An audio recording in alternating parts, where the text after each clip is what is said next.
A lot of people have trouble saying no. And one of the reasons for it is that they think they're saying no, but they're not. That is, the person that they're talking to doesn't hear the no. In order to understand how to say no, we gotta first understand what yes sounds like. So I created something called the response positivity scale. There's not just a yes or a no. There's lots of responses in between. When we get a difficult request, we don't necessarily break it into a binary kind of response.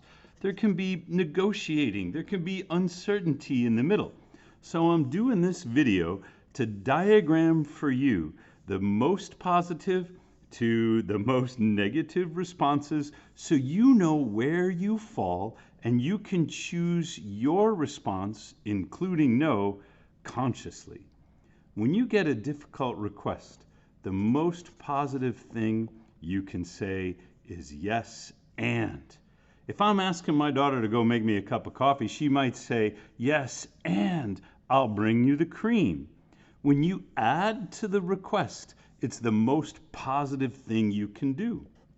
Of course, right under that would be just an enthusiastic yes. You're not adding anything else. In improv theater, yes and is one of the first rules, so things always escalate to more and more energetic states.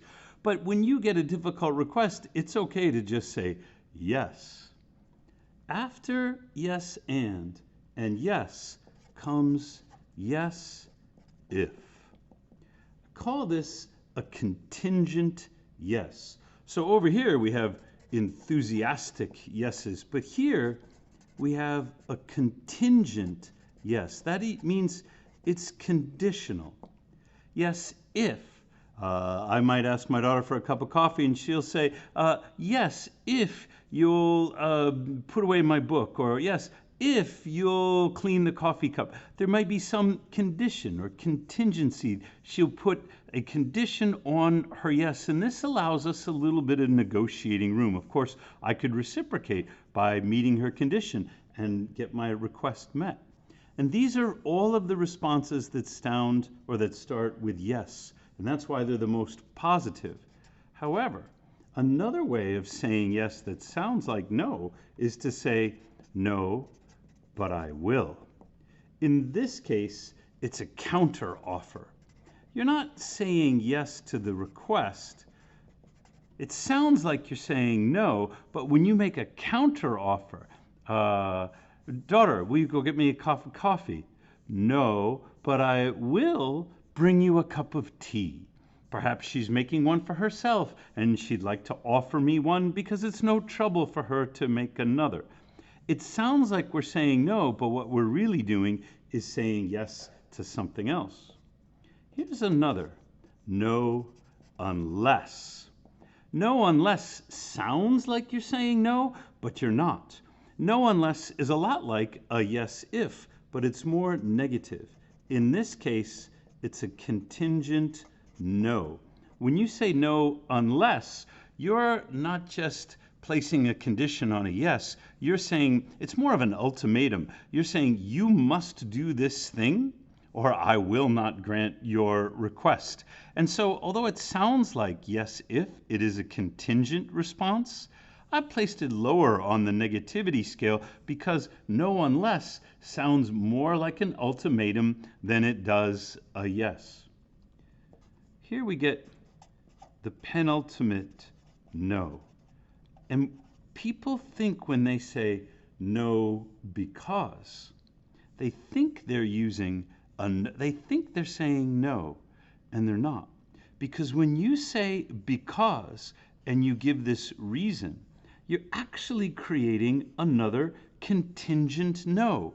You're giving the salesperson or the requester or your boss or whomever it is, it could be a bully or it could be somebody whom you don't want to say yes to, but when you give them a reason, you give them an opportunity to remove this reason and change no because to no unless.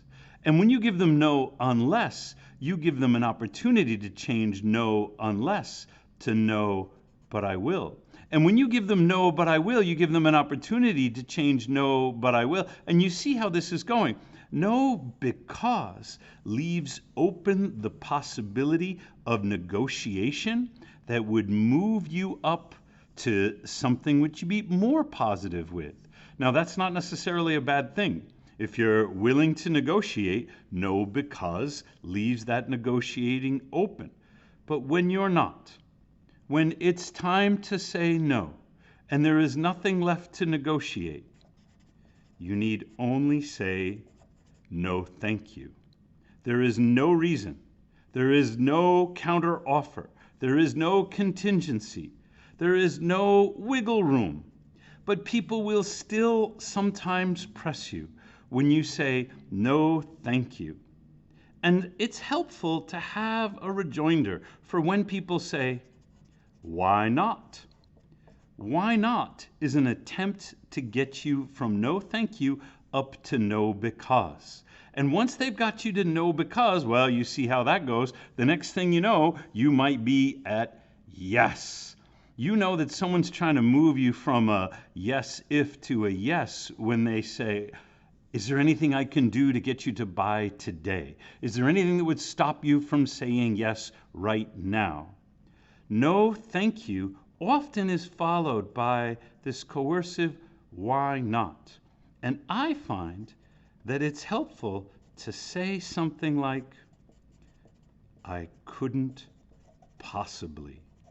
I'm not saying that this makes any sense. I'm not saying that it's reasonable. But when you're at no thank you, you don't need to give reasons. When I say no thank you and they ask me why not, sometimes I'll come back with, oh, I couldn't possibly. And that keeps me in the no zone, which can be a very important thing when there is no negotiating room.